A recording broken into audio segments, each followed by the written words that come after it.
they may present with bradycardia.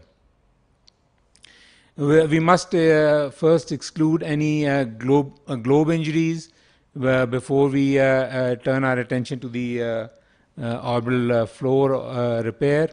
So all these injuries need to be excluded. So what are the indications of doing surgery in these patients? The main indication is the entrapment of tissues in the orbital floor, which cause severe diplopia, especially on looking up. The other indication is if the enophthalmos is more prominent and it's more than 2 millimeters as compared to the other eye. Or sometimes if on CT scan the fracture is too large, then you expect that these abnormalities are going to develop once the edema settles down, so you need to operate on them. So how do you approach the orbital floor? They can be a transconjunctival approach, or we can approach it through the skin. I generally prefer a transconjunctival approach because that gives a better cosmetic outcome. There are various materials that are used, and you can have once you gain experience, you can find out which works best for you. I've found that the silicone for smaller fractures and titanium plates for larger fractures are the best. Various complications that can occur after blowout fracture surgery include blindness, because if you are manipulating the orbital tissues, and that may result in orbital hemorrhage or optic nerve injury. Diplopia is generally seen in these patients almost universally following surgery, and that generally resolves once the edema of the orbit goes down. Lower lid retraction or lower lid entropion may occur if the wound is not closed properly and you include the orbital septum in your sutures, and that may result in a lower lid retraction. Implant may extrude, or there may be infection, or there may be because you are manipulating in the region of the infraorbital nerve. So infraorbital nerve anesthesia is also a common outcome of these surgeries.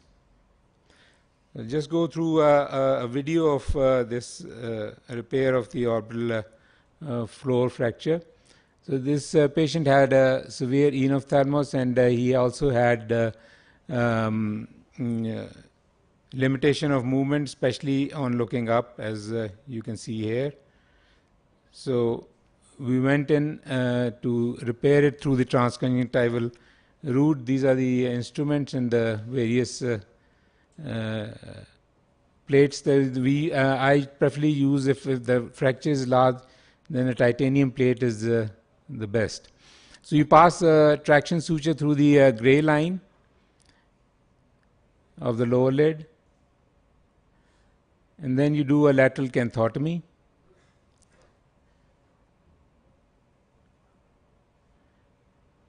After crushing the tissues, you go down to the orbital margin, and once you've exposed the orbital margin, then you do a cantholysis and free the eyelid from its attachment to the orbital margin.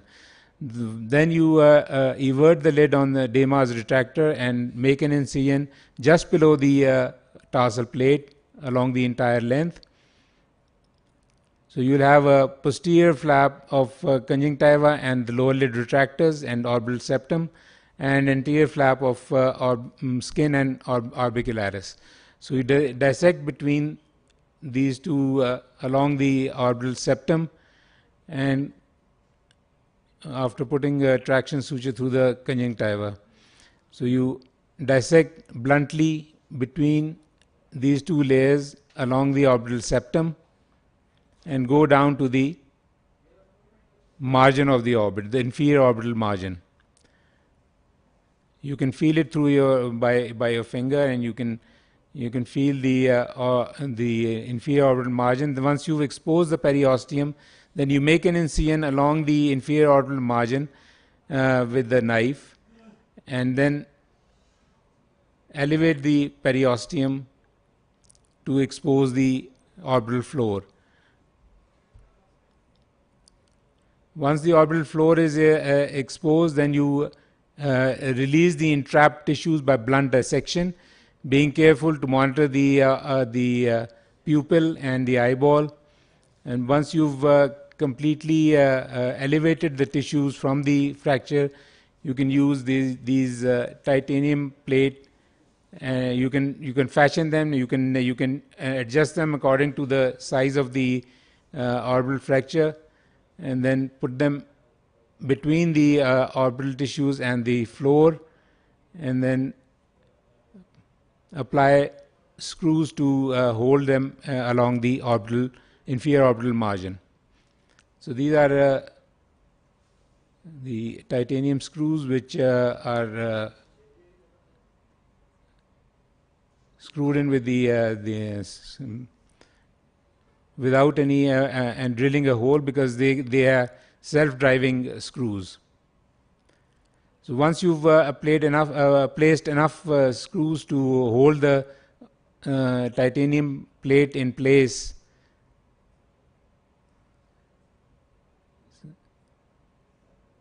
then you close the periosteum, making sure that you don't catch the orbital septum in your sutures, and then you close the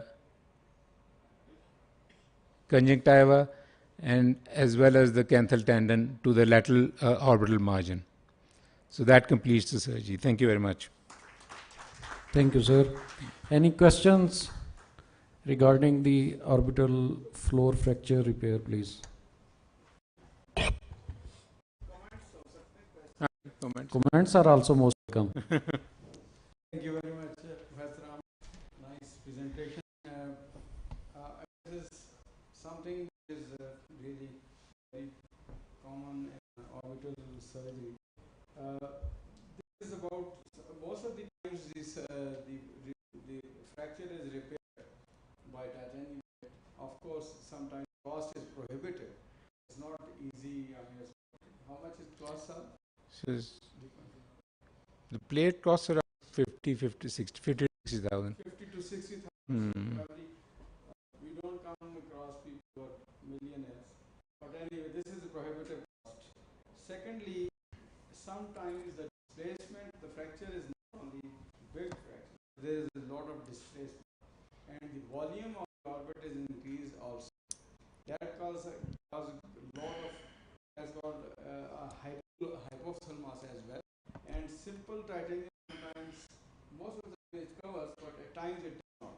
So we have to devise a mechanism by which we can fill in that volume deficit as well as bridge the fracture. So we are doing our own technique at Al-Shifa Hospital, which I'm going to discuss at the moment. We should consider alternative possibilities. And secondly, what are the latest in fracture repair? Also, as a student of it, we should share that. That is, now there was some of three-dimensional imaging and three-dimensional modeling of the orbit. What now is through 3D printing. There are printers available now, and the exact replica of the normal orbit is made computer modeling. 3D printer gives the floor, forms the floor exactly to fit into the inch orbit. So every curve is just is replicated. It's just so we just prefabricated 3D printed orbital floor implant, and that is done. And then they also use it now. Currently, they use for orbital surgery is called orbital imaging live imaging. They actually look at instrument which the imaging is done live, right? Whether you are close to the optic nerve or not. So all these things combine live imaging with computer modeling, 3D printing, the orbital floor fracture repair, and on to our next time. But it's very not available in most of the places in the world. Very few, for example, in snack US very few centers which are doing it. Thank you very much. That sort of 3D imaging system which gives you a complete architecture of the that particular patient's orbit, and you can modify your plates or repair according to that. Thank you. For shield presentation, please. Oh, Professor Abrar is not available. Yes.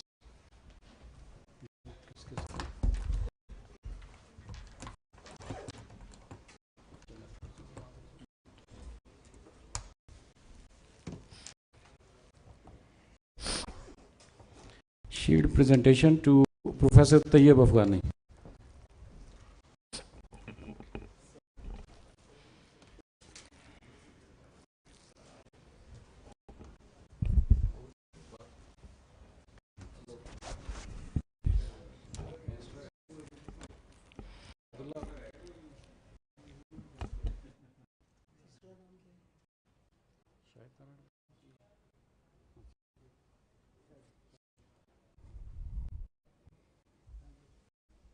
Thank you, sir.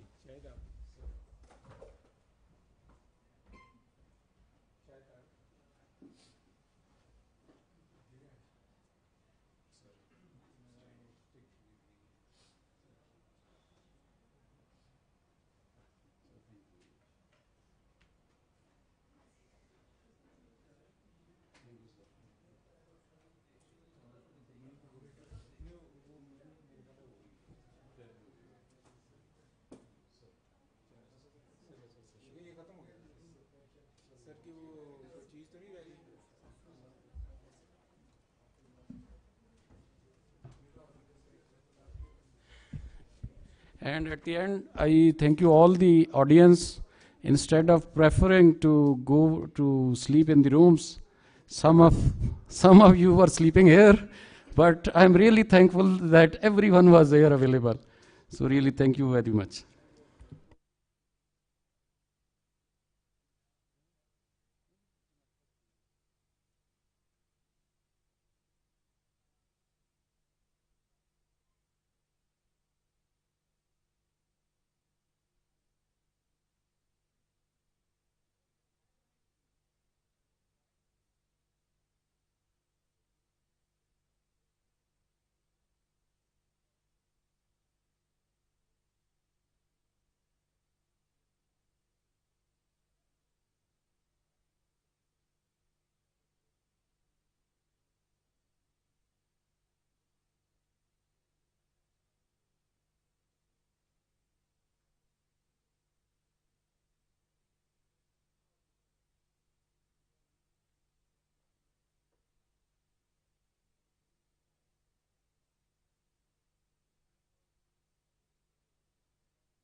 So this is a case of an inferior subluxation.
हमारी chair हैं थी यहाँ पे कि नहीं?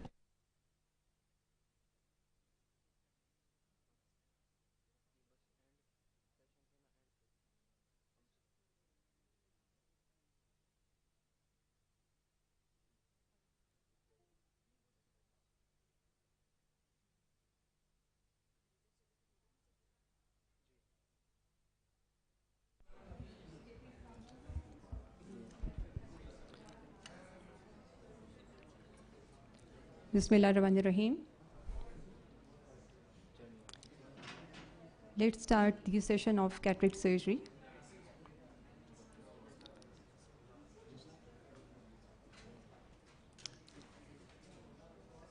The nominated chairs and co-chair, I don't see them here. So is it possible, can I request Professor Mazhar Ishaq to be the chair here?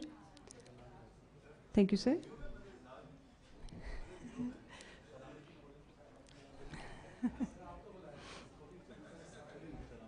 And Dr. Mazhar Qayyum as well as co-chair, sir.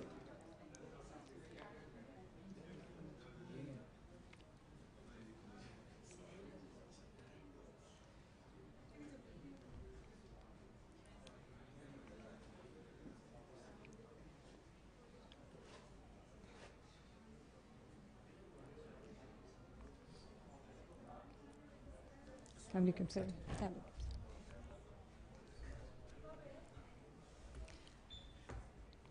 First speaker is Dr. Amir Awan. His talk is on posterior polar cataract, how to tackle and manage it.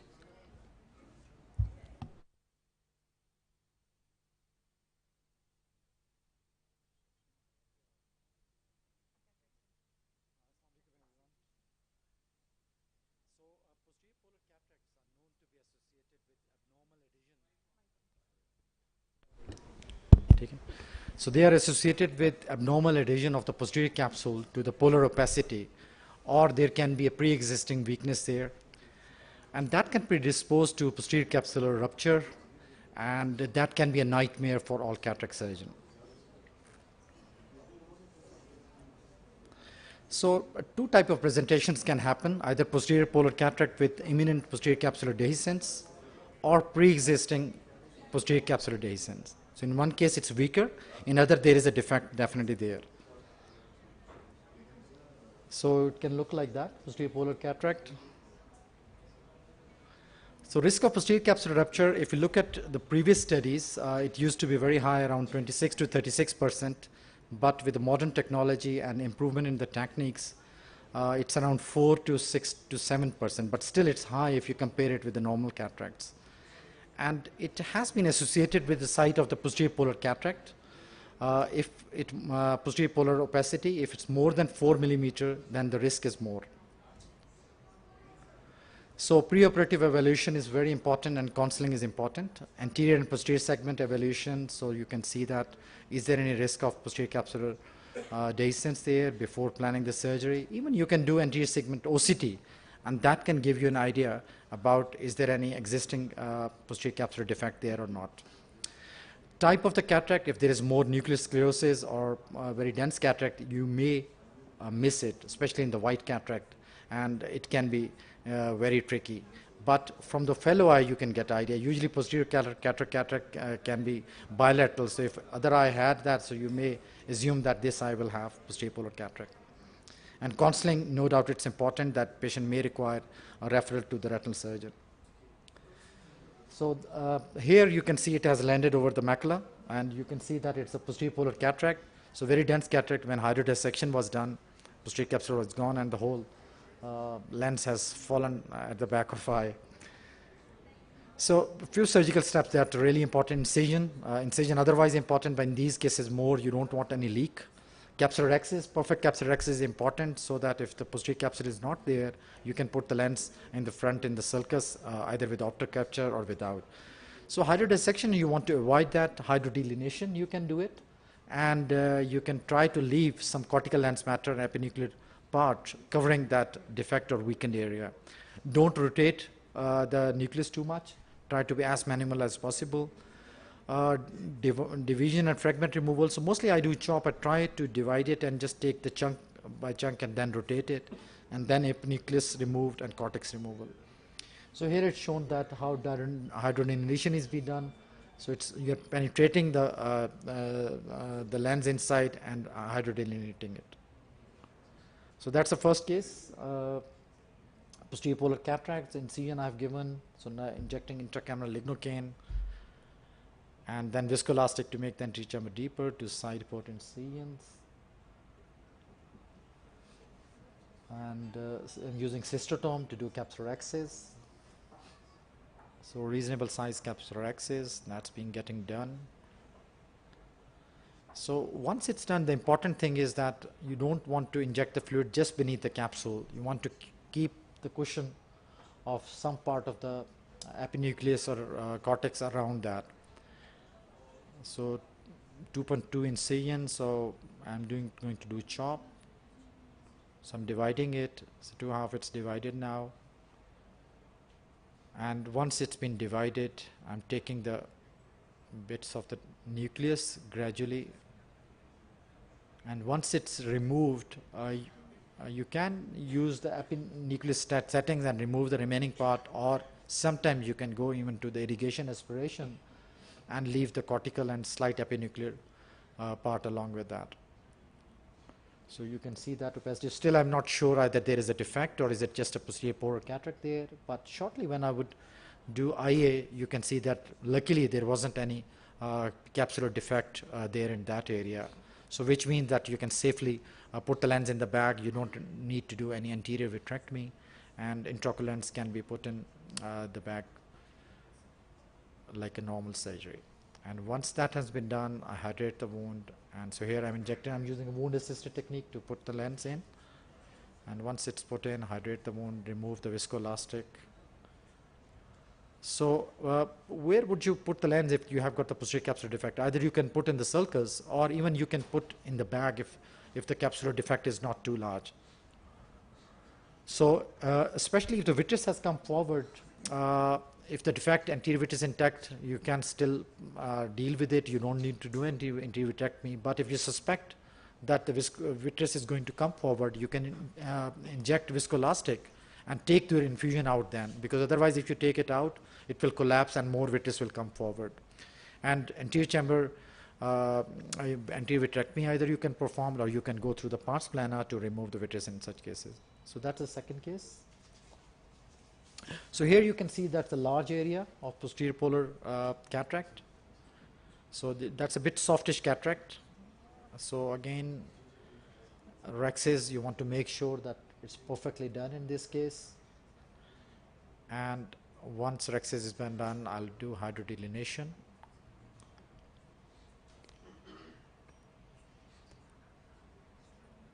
So I've done it. So it's a softish cataract. So you can see that smaller nucleus.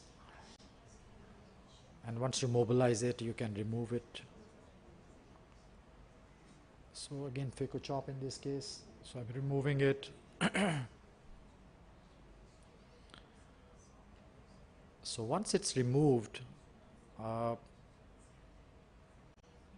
so shortly you would see that there is an area where there is a defect.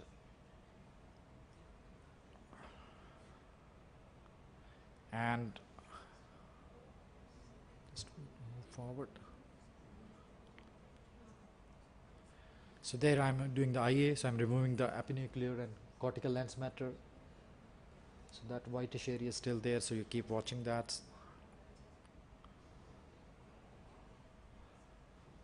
So change the hands to remove it. And once it's removed, so sometimes you have to manipulate it. It may not come easily, so you can use both instrument and manipulate. And then suddenly I noticed area, there is a defect there. So what important thing is that you keep the infusion in, you inject viscoelastic there. Once you put in, then you go to anterior vitrectomy. And here I'm doing anterior vitrectomy. Anterior vitrectomy, again important, you keep infusion above and cutter below so that the fluid is pushing the vitreous back. And you can go through the defect and remove anterior vitreous clearly. So defect is not very large, so my plan is once to anterior vitrectomy, I'll put in the bag. So I'm not putting in the sulcus. So because I felt that it's still safe enough that I can put in. So once I've done that, I'm checking for the vitreous coming forward or not. You can use triamcinolone if you're suspecting that vitreous is still there, but usually if you check your wound, you get idea there is. So here I'm injecting within the bag. So once in the bag, so it's nicely sitting over the defect, it's not a problem, and I'm using the dial and gently pushing it into the capsular bag. And you can see the defect is there, but my lens is nicely sitting in the bag, so it's not a problem. And later finish up case with the hydration.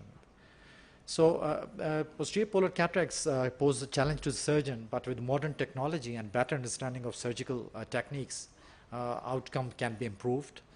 And we can optimally manage it, and the patients where you feel that anterior vitrectomy is required, it's always important to do it adequately. Thank you very much.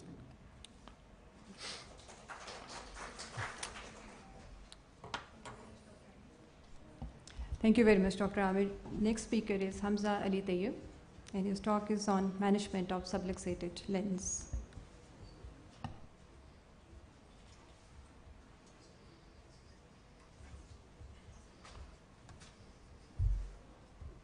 Talk to and talk to.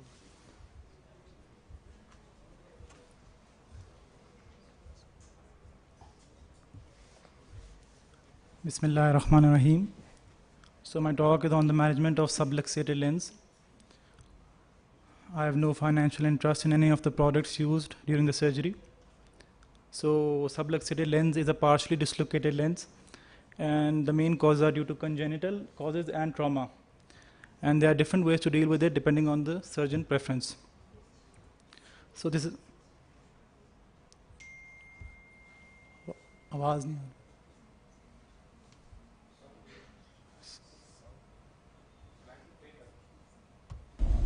A needle is used to assess. This is a case of an inferior subluxation. A needle is used to assess the health of the venules. The whole nuclear complex moves and the capsule refuses to be pierced because of the weak venules. A pars plana inferior has been inserted to prevent the lens from falling back, and another straight needle is passed, bent needle is passed to the pars plana, and a Sinskey hook is used to impale the needle in the equator of the lens to prevent the lens from falling back. Once the needle has engaged the lens substance, a cutter is used to aspirate the lens matter. Vitreous tag is removed and the patient is left aphakic for a secondary surgery. So this is a case of a superior subluxation. I am going to assess the health of the venules by attempting a capsulorhexis, and here I am able to create a flap, and even though there are wrinkles in the bag, I am still able to complete the capsulorhexis, so I thought that I could manage this case with a capsular tension ring. Slight difficulty in creating the rhexis. You have personal preference to either use a needle or a utrata.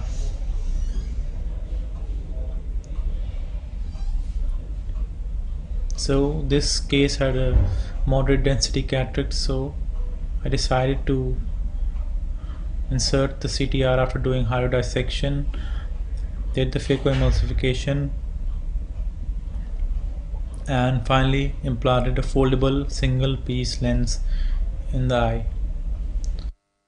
So this is another case of a superior subluxation. So in this case I tried to puncture the capsule with a cystotome, however the whole bag was moving, so I used counter traction and a straight needle to puncture the anterior capsule. Fortunately, because the subluxation was not that much, and I was able to puncture the capsule and create a capsulorhexis, I was able to implant an IOL. As you can see, I have used an iris hook as a capsular hook to stabilize the bag. This is a useful trick if you want to create a capsulorhexis. It provides support to the bag. Now in this case I will not implant the CTR. After hydrodissection I prolapse the nucleus out of the capsular bag, perform phacoemulsification, and after doing phacoemulsification I implant a CTR. The cortical sheets are stripped tangentially, not centripetally, because it is difficult to strip them centripetally in the presence of a CTR, and here I have implanted an IOL in the capsular bag. So this was a young patient who had a subluxation of the whole complex to one side. In this case I use iris hooks to stabilize the bag. Now I want you to pay close attention to the position of the whole bag complex during every step of the surgery. After inserting the CTR and removing the iris hook, you can see that the bag has again moved toward the side, and to provide further adequate support to the bag, I decide to tie the CTR to the sclera so that I can center the IOL, and here one needle double arm suture 10-0 straight needle is inserted, the one above the CTR, one below, and the CTR is tied to the sclera. So this is another case of a traumatic subluxation. So this case was recorded by my and in mobile this case phone. After completing the capsulorhexis, a CTR was implanted. If you are able to complete a capsulorhexis, it shows the generalized health of the zonules except in the area of the subluxation. Now holding the CTR with the Sinski hook, and in the other hand with the forceps, it is gently guided in the capsular bag, and as you can see the subluxation disappears. Now the haptic of the lens is oriented in the area of the subluxation to provide further support. In this case, this is a congenital subluxation.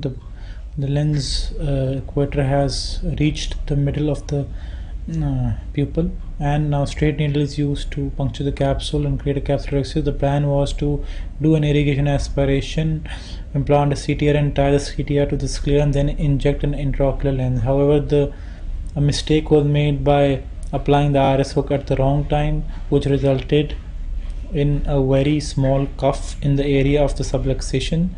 The rhexis was complete, but as you can see, there was a very small cuff through which the CTR continued to slip. As you will see here, as I was inserting the CTR, it was started to slip through the small cuff into the vitreous, so had to pull it out and left the patient aphakic for a secondary scleral fixation procedure.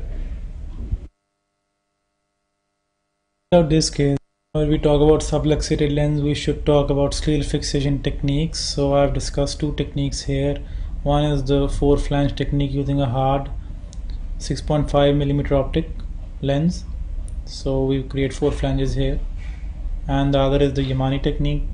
So in both these, especially in these scleral fixation techniques, there is a significant learning curve, and after you have to perform several procedures to become adept at the techniques. So it is also a good way of dealing with subluxated lens in cases where you cannot inject an intraocular lens in the capsular bag. So this is the handshake technique which I did in the Yamani procedure, and trying to adjust the lens.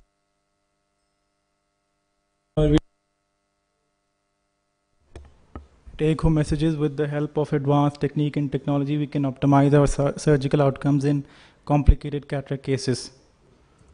Thank you for watching. Thank you very much, Dr. Hamza. Very interesting case series of subluxated lens. Next talk is by myself, Rico in an eye with the trabeculectomy bleb.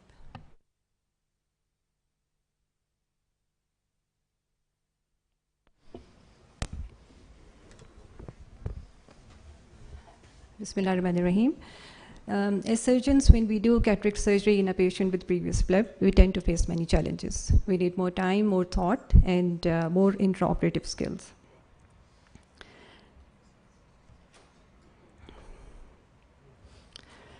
So the typical challenges are anatomical. There can be an overhanging bleb that limits the view of the eye, and we need to tackle it first before we start phacoemulsification. There can be a problem with the pupil that need pupil expansion and different strategies for that. There can be hampered view because of the corneal compromise because of the previous anti-glaucoma medication.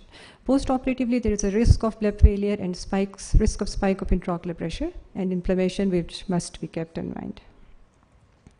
Studies have shown that there is rise of 3 millimeter of mercury of intraocular pressure even after uncomplicated cataract surgery.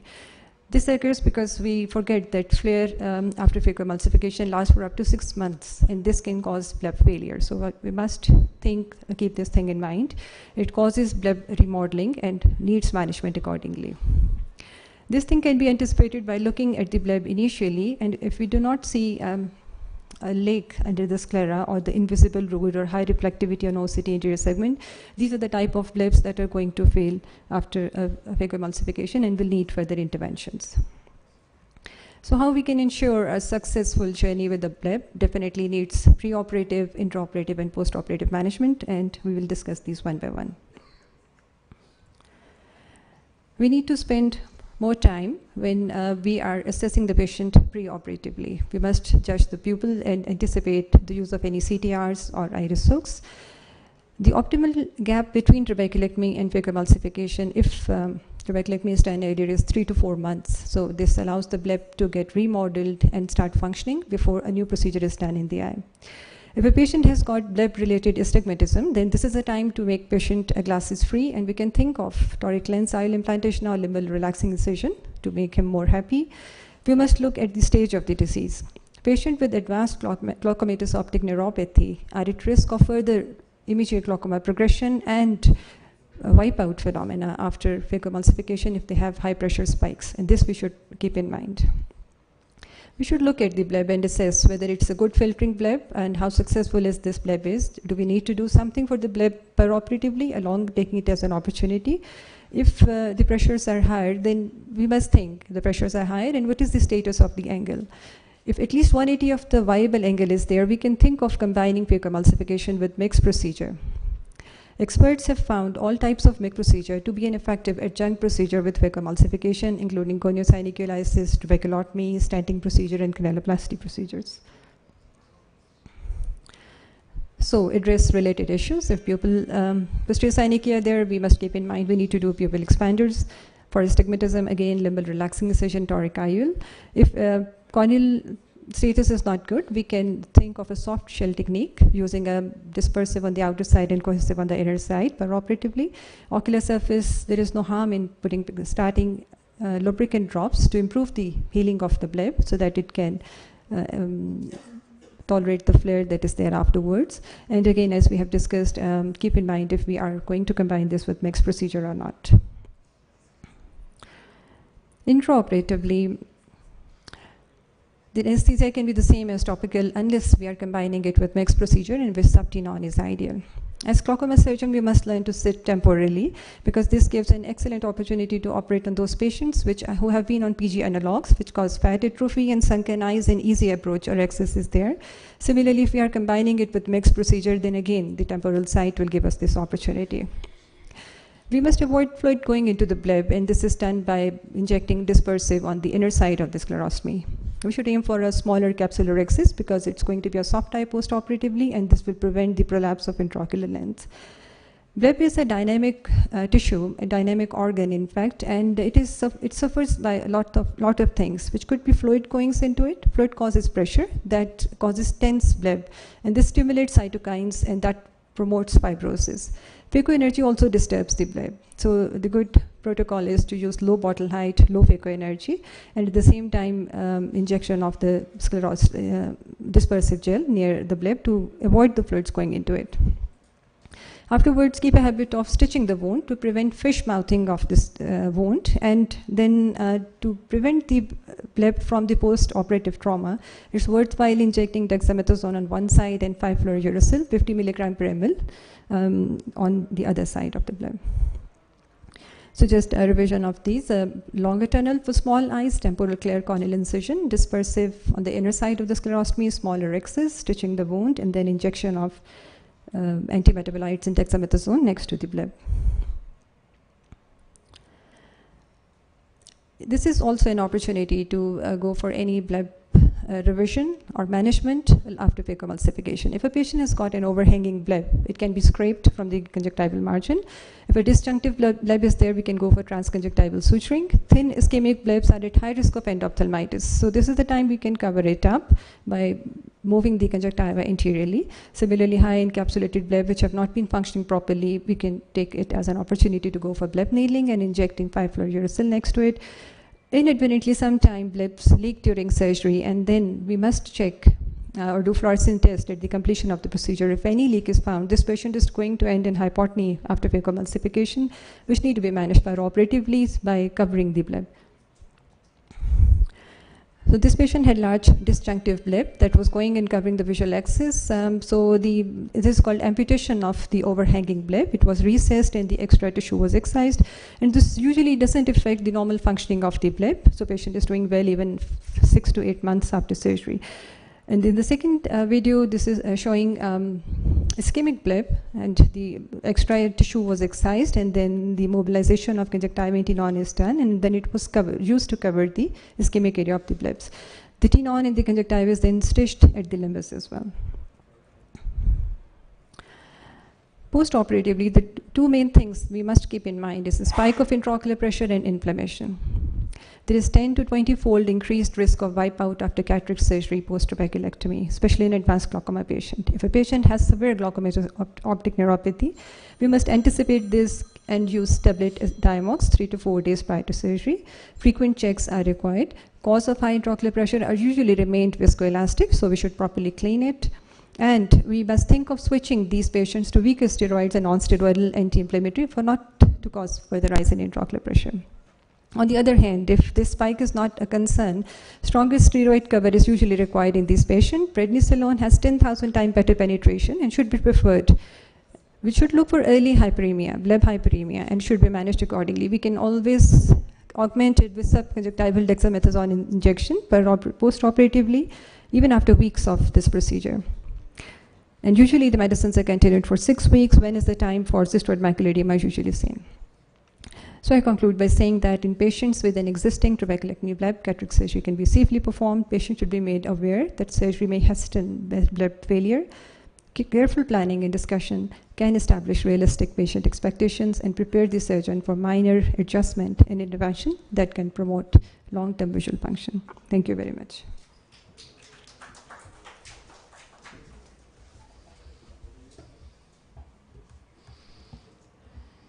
And now the next speaker is Zia Mazari. His talk is on understanding EDOF and its role in sustaining multifocality in premium eye practice.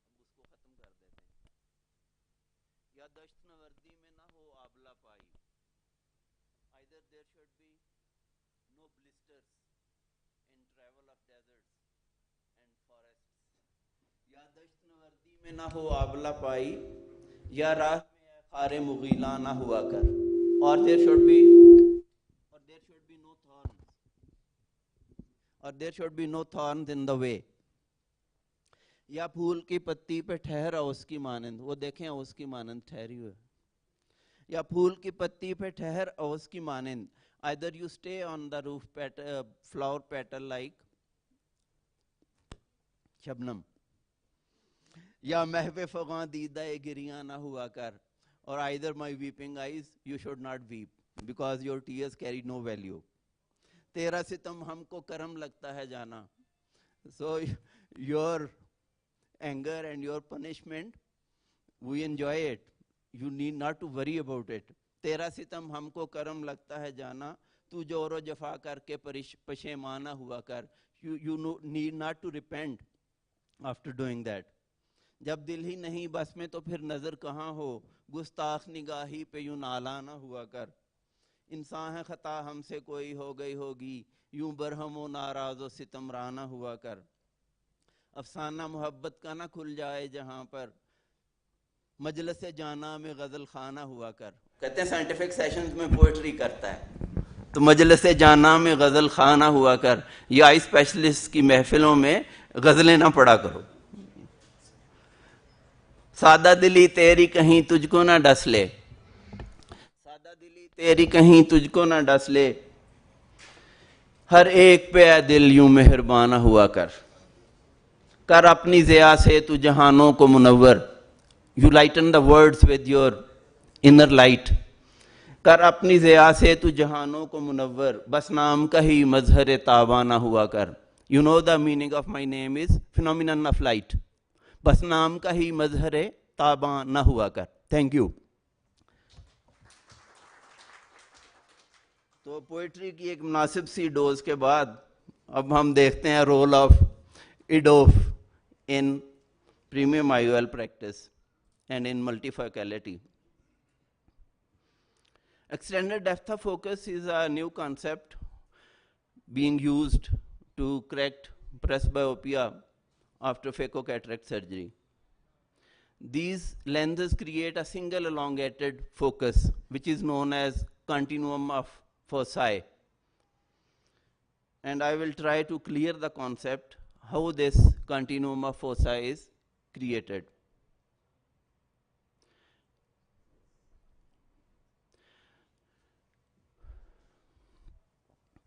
Lower order aberrations और higher order अब्रेजन्स बड़ा बचपन का सबक है, तो they are very important to no.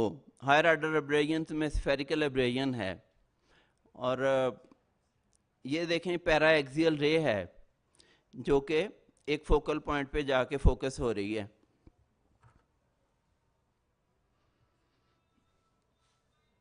और जब हम एक रे जो जितनी प्रिंसिपल एक्सिस के करीब होगी उतनी दूर फोकस होगी, और जितनी प्रिंसिपल एक्सिस से दूर हिट करेगी किसी ऑप्टिकल सरफेस को उतनी करीब फोकस होगी। तो that's what which gives rise to spherical aberration, and that's why the concept of asphericity came into picture. To get rid of this spherical abrasion, aspheric lenses was developed, and that's why your cornea is prolate. That by changing the curve of a lens in an imperceptible gradual manner, you bring all the rays of light into one focus. So you lose that spherical abrasion and you get asphericity. But this asphericity will lead to a point focus. So if you think of depth perception now, if a lens is spheric, like Acris of multipiece, the old designs, as compared to an aspheric lens which has got a point focus, the spheric lens has 3, 4, 5 foci, and aspheric lens has one focus. Which lens has more depth perception? That is spheric lens. That's why the decentration of aspheric lenses were considered to be more hurting as compared to spheric lenses. So this same thing was used by these intelligent Swiss and Italian people to introduce the concept of extended depth of focus. They regenerated a spherical surface in the center of an aspheric lens in the shape of an Adolph button. And thus, they took the advantage of spherical abrasion with the positive gain of continuum of foci.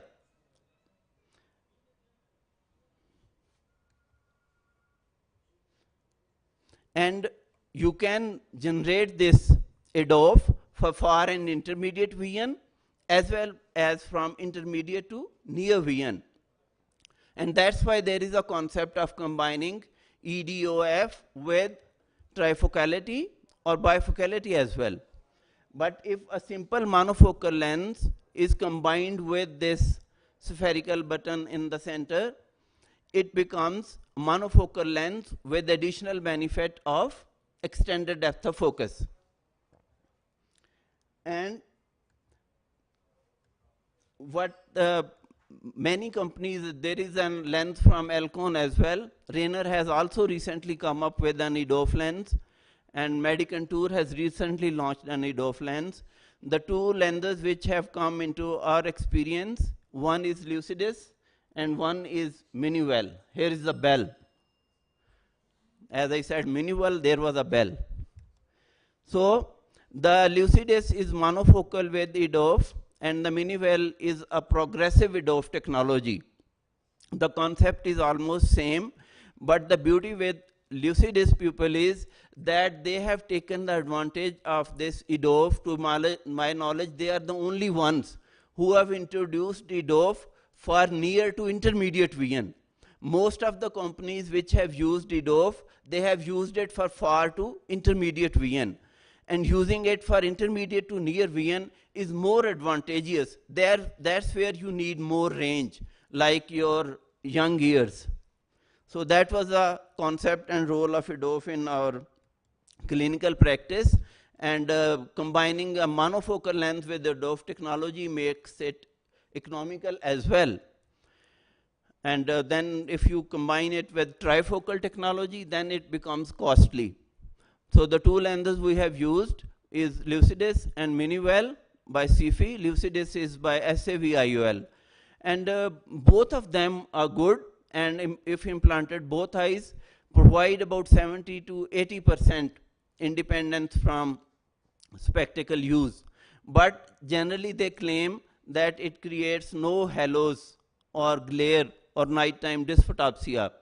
That's not true, though the incidence of dysphotopsia is less as compared to trifocal technology, but still they give rise to some kind of dysphotopsia, and many new models are coming up which they claim that their lenses cause zero dysphotopsia. Thank you very much for your time and attention. Thank you very much, sir. Next talk is by Dr. Moin on multi-segment chop for hard cataract.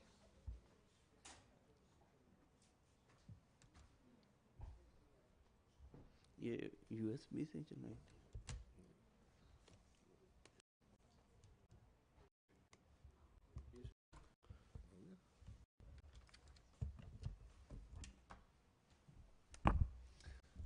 Assalamu alaikum. My talk is going to be on multi-segment phaco chop. Everyone comes in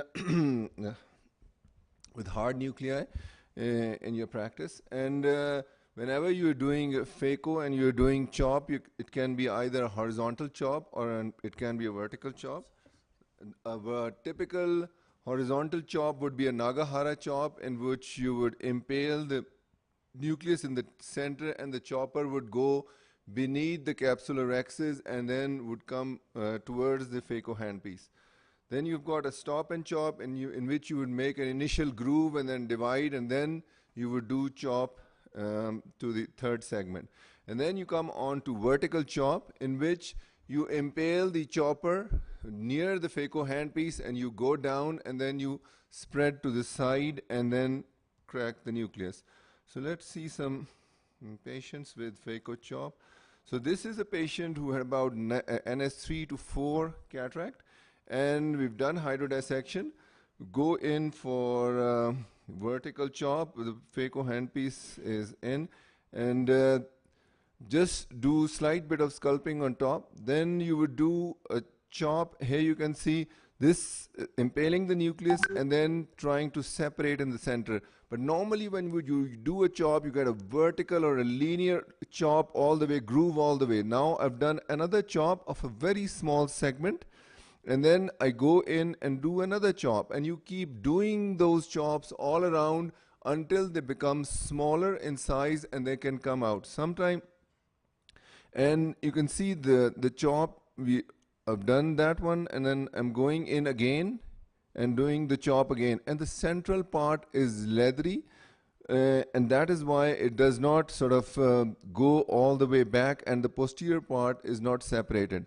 One way, but you're using less phaco power in this patient because you're just using the chopping technique to disassemble the nucleus. The other technique was to make a deep groove, 4 grooves, divide and conquer, in which you would be using higher energy. So with less sort of phaco power 1, you just initially going in and impaling the nucleus, and you keep dividing in until it becomes very small. And now you can see once it's become small, it tends to lift up, but still it's not coming up, but eventually the first segment comes out.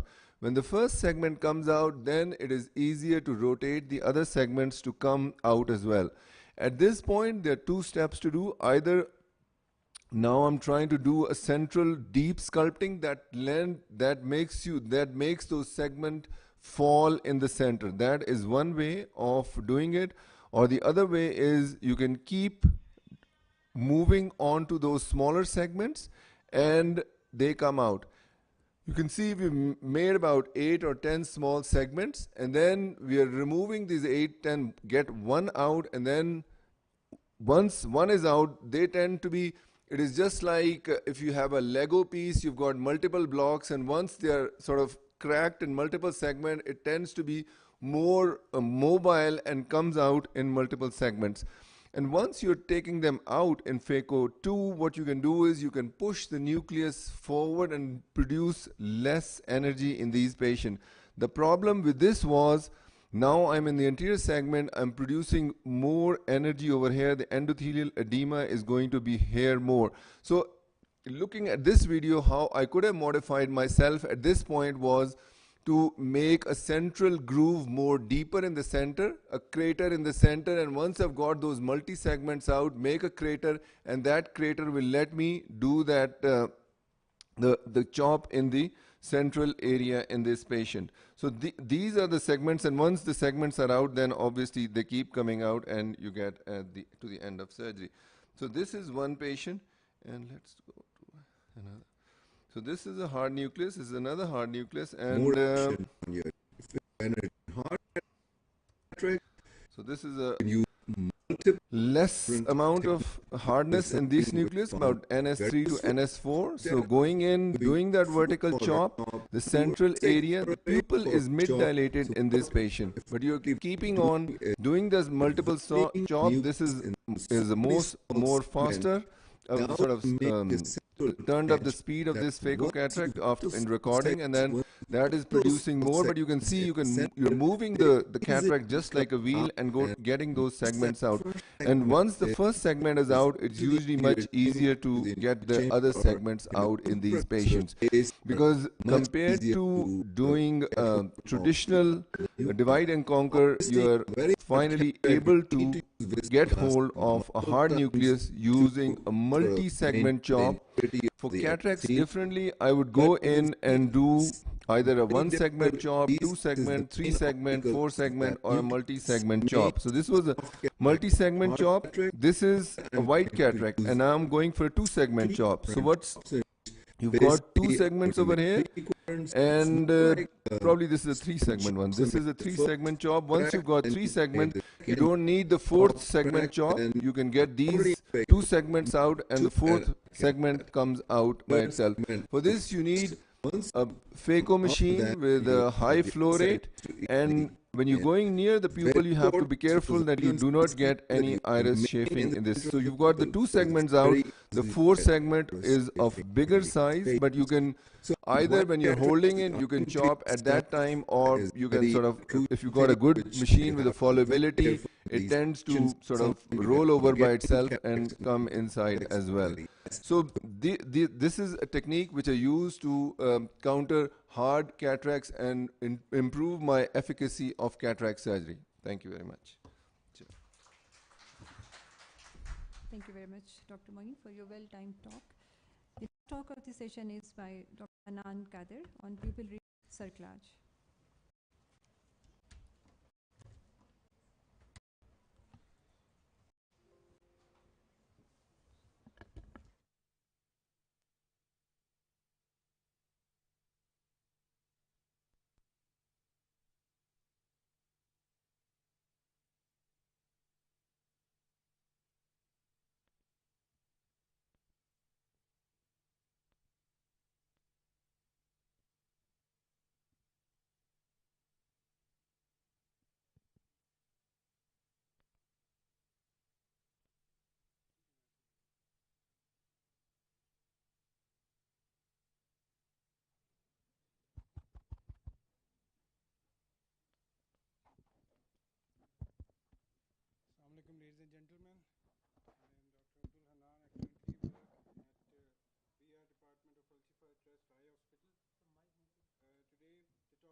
presentation is pupillary cerclage, not exactly typical cataract surgery, but is a part of the spectrum of complicated cataract surgery, usually done as an adjunct procedure to complicated cataracts or a standalone procedure sometimes.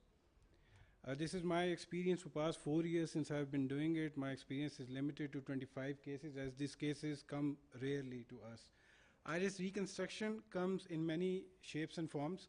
It can be a segmental area of loss of sphincter, or a gross loss of sphincter, or a traumatic loss of a sphincter where the structure of the iris is intact, but the sphincter is inherently damaged. So amongst all the pupillary reconstruction procedures, I'll only be talking about one of them, which is pupillary cerclage. The effect of defective iris is usually undermined in our society as general ophthalmologists, because we don't really, tend to deal with the iris defects that much as of the West. But traumatic mediasis is one of those cases which used to loop around in our OPDs a lot, because there was no definitive procedure being done at Al Shifa. So iris sphincter damage usually comes in two forms. Either it is a segmental damage. In this case, it is a 3-quadrant damage, and on the picture on the left, there is damage in 360 degrees. Cerclage as a procedure, I'll be talking about the procedure, the things you need to do the procedure, and the steps you need to do the procedure. The first technique, which was first time introduced in 1976, which became very famous and is still being used by many oldest general ophthalmology surgeons still now, is McKennell technique. In McKennell technique, you actually take a single bite of the iris on one side and the single bite on the other side, and you just tie the knot. This actually creates a cat eye pupil, as I might say, of the patient. But in the West, this creates a cosmetic problem to the patient. Most of the patients tend to go back to the ophthalmologist that people tend to recognize my eyes that there is something wrong with it. So they tend to complain a lot. The second problem that happens with McKennell technique is that it creates forces on 2 points where you have applied the suture. With the passage of time, it causes cheese wiring of those portions, and you see large scalloping edges of the iris. A more elegant solution was introduced in 1998, but it became very famous by 2010, was by Dr. Ogawa. It was termed as pupillary cerclage by him. He is actually the forefather of this procedure. In this technique, he advised that why take 2 bites, why take 3 bites, why produce 2 to 3 points of traction on the iris, where you can produce 20 to 24 points of traction on the iris, thus limiting the chances of scalloping edges or misshaped iris. Now, the things you need, the right instrumentation that you need, and is it available in Pakistan? The right instrument, the needle you need for this procedure is a C1/4 needle, as is described here. It is 1/4 of the circumference of the circle, and it is available with Mani company, although I have no financial disclosures with them. But I typically use a 9-0 Mani suture, as described here, where the needle is C1/4. It helps me control my movement from the one end of the anterior chamber, corneal limbus, to the other end of the corneal limbus, very comfortably. Now, the type of suture technique that you need to do on this. In this, the suture technique that you need to do is called reverse baseball stitch. Not the baseball stitch, but a reverse baseball stitch. In a typical baseball stitch, you need to pass the needle through a baseball edge and then through the other edge in a diagonal manner. But in a reverse baseball stitch, you need to hold the needle tight, and you need to bring the iris and put it on the needle. So this is called reverse baseball stitch. Now, the third step of the process, first is choosing the right needle, second is what type of suturing technique, and the third is what type of suture knot that you want to prefer. There are 2 suture knots. One is the McKennell knot, again by Dr. McKennell, and the other is Siepser's knot. Siepser's extraocular knot, or intraocular knot, you might say, which is slipping knot, it goes inside. I typically use Siepser's slipping knot. In McKennell knot, you just you take multiple bites of the pupillary margin of the patient's iris, like this knot being my case. And then you tie the knot extraocularly, like any other knot that we tie.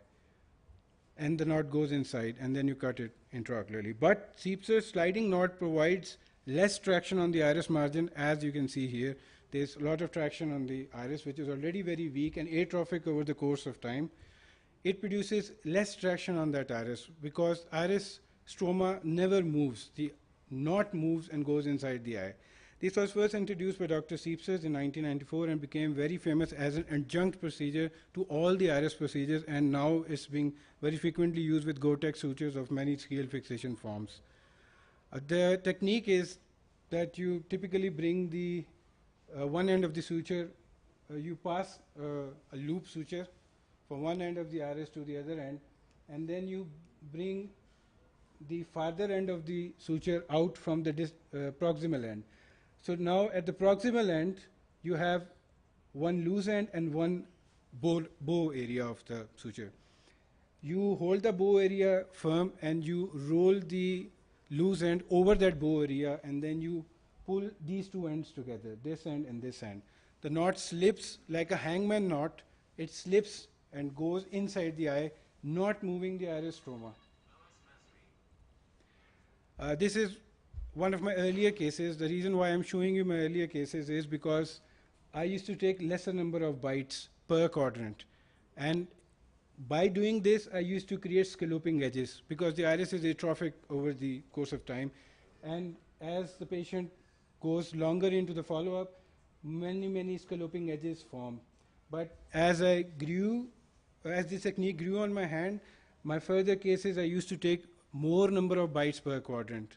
I started off with 2 bites in one quadrant, then I went up to 3 bites, and slowly now I am residing at 5 to 6 bites per quadrant.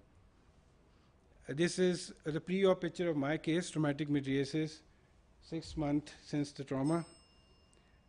This is me going from one quadrant to the other quadrant. As you can see, the corrugated border, the serials have been passed, and if you could actually count, there are 6 to 7 bites in this quadrant.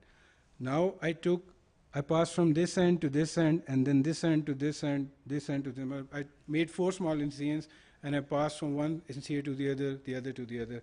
And ultimately, whole of the border was, the bite was taken from the whole of the border, around 24 to 30 bites in total.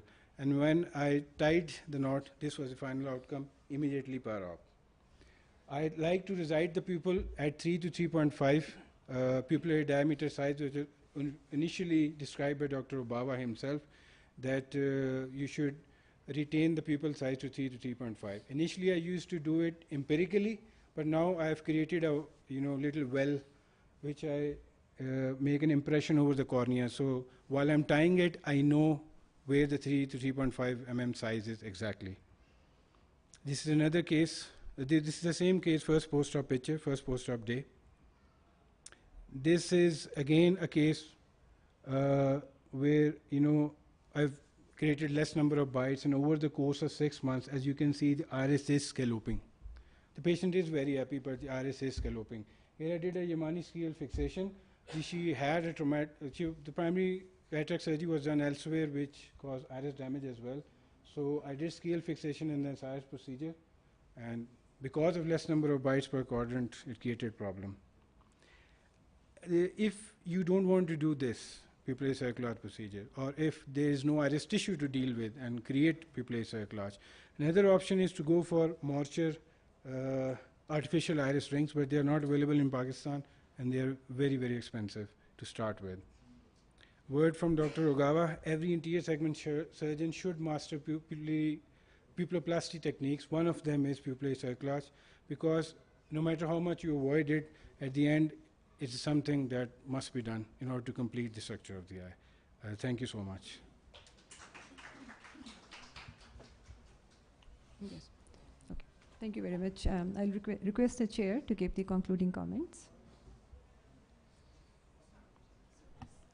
Well, we had an interesting session about cataract surgery, and I believe the masters of the surgery have shown some of the most difficult cases being managed. Only a word of advice, especially for the juniors, is that a good phaco surgeon must also know when to stop phaco.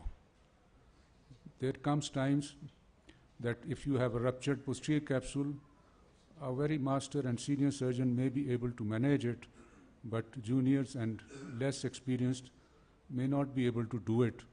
So instead of throwing this cataract or piece of cataract into vitreous, I would prefer that the patient may have few sutures at the limbus. Again, if your procedure has become very long in very hard cases and you feel the heat of phaco may damage your cornea, at this stage again I would advise to stop it. At the end, again, I will especially appreciate Dr. Manan's paper that he has drawn our attention to the shape and size of the pupil, which we do see in our practice that a good surgery has been done, but pupil is either irregular or is large and causing not only cosmetic problem but photophobia and other problems to the patient. So if the pupil might be damaged before surgery or during surgery, and a good management, of course, will give you better results. Thank you very much. Thank you very much. Before we go for the shield distribution ceremony, any remarks from the audience or any comments or any questions? Right, I'll request the chair to please proceed for the shield distribution ceremony, sir. Thank you. Sir, yes. So Dr. Shield distribution, sir. So first speaker is Dr. Amir Awan for the shield.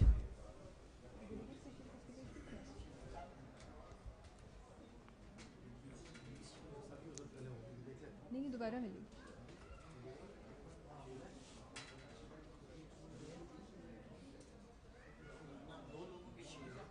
अच्छा I see.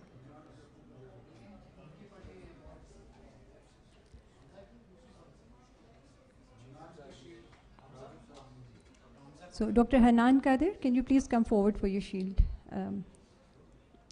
receiving, please?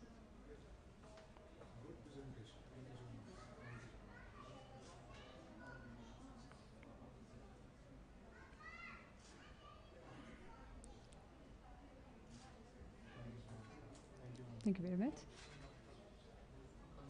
And the second speaker is Hamza Ali Tayyib for his shield receiving, please.